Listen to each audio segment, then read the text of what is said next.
Ito yung magkamuka. Magkapatid yan. Yan. Yan si Kirei, yung GCC. And then itong Albs, siya naman si Itim. Kasi nga, itim yung muka. So wala lang ako maipangalan. Actually, yung excuse me. Si Kirei or yung GCC ko lang yung focus ko sa training. Pero ito, natuto na rin. Marunong na rin to lumipad. Ayan. Come. Come. Kung ano-ano pinaggagawa ni Kirei, oh. Come. Oh, di ba? Nare-recall na rin to. Ayan, silang dalawa. Marunong na rin mag-recall. Pati yung dalawa na nandoon nakakapag-recall. Natuto na rin sila kasi pagka tinitraining ko to si Kirei, ayaw magpakita sa camera. Ala. Ayan. So natuto na rin to si Pati Kirei. Ayan. So natuto na rin siya, guys. So madali lang naman siya. Kung Kirei, no. No. Mga ganitong edad yung magto 2 months na. Ayan. Sobrang curious na sila. Kirei, no. Ay. No, Kirei. Aray. Ayan, masakit na. So kung ano-ano na nang ginangat-ngat niyan. Ayan. And then si Mika, yung pusa namin na walang pakialam sa mga ibon, kahit pagtabayin mo sila. Ayan. So yung mga yung mga gustong mag-training ng ibon katulad nito ng GCC tsaka itong Albs, kuhanin nyo talaga sila ng hinahandpid pa.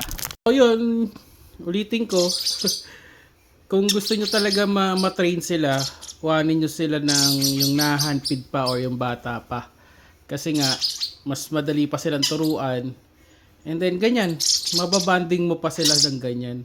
So actually, pinamimigay ko nga itong 3, kaya lang yung gustong kumuha na hindi naman kinuha dito.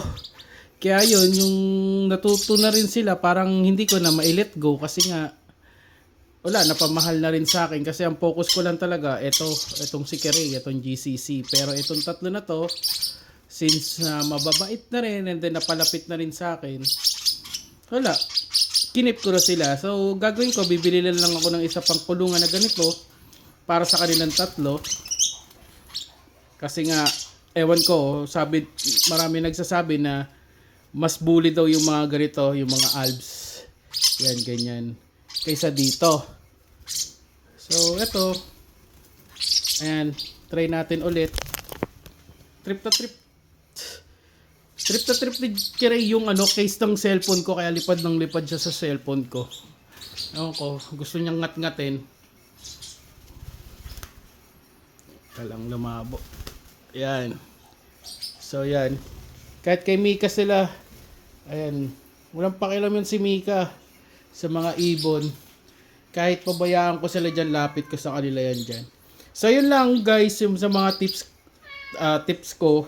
Kung gusto nyo mag-train, gusto nyo ma-tame yung isang ibon, alagaan nyo siya ng handpid pa. And then, for sure, di kayo mahihirapan na paamuhin sila or ma-tame. Kasi nga sila na yung nakilala parang ikaw na yung nakilala nilang magulang. So yan. Ganyan sila. Ayan. Yung kagat na yan medyo masakit na yan, pero pagka medyo kinakagat ka na, yung play bite lang, ganun mo lang para alam nila na sakit. Yan. Ayan. So ilabas naman natin yung dalawa. Kawawa naman yung dalawa. Pasok muna natin to. Ito naman si Blue. Mukha lang madungis si Blue kasi kakakain niya. And then ito si Orange. So pinangalanan ko na lang sila sa based dun sa kulay nila. So ito, actually ito si Blue ang unang lumipad sa kanila. Ayan. Ayan si Blue. Ang unang lumipad talaga sa kanila. Sa lahat sa kanila. And then ito si Orange, ang huli naman na lumipad sa kanila kasi siya yung pinakamaliit noon, and then kala ko nga hindi ko siya mabubuhay kasi try natin kung marirecall na natin. Si Blue nare-recall na yan kasi siya yung pinakamagaling lumipad niyan eh. Blue, come. Blue. Come, Blue. Oh, si Orange yung unang lumipad. Ito na si Blue. Ayan. So, hindi pa balance si hindi pa balance si Orange na lumipad. Pero ito si Blue. Bagaling na talaga to. Kahit tapon natin yan dyan. Ah, diba? Galing to si Blue eh. Ayan o. Blue! Sakto. Blue, come. Come, Blue. Good bird. Tara na. So, ayan guys. So, ganun lang sa pag-aalaga ng ibon. Tiyaga lang. And then, kung ikaw naman lagi nagpapakain na amo. Pero, syempre, wag na ibibili ng kung gusto nyo yung natitrain yung ibon, wag na kayong bumili nung tag dito yung malaki na or yung matured na mahihirapan talaga kayo. Pero kung gusto nyo naman ng ganito na iti-tame na, or I mean kung gusto nyo matame or mat-training, mas okay pa rin yung handfeed pa lang bilhin nyo na. Yan. So kung may mga question kayo, comment lang kayo dyan sa baba. Let's G!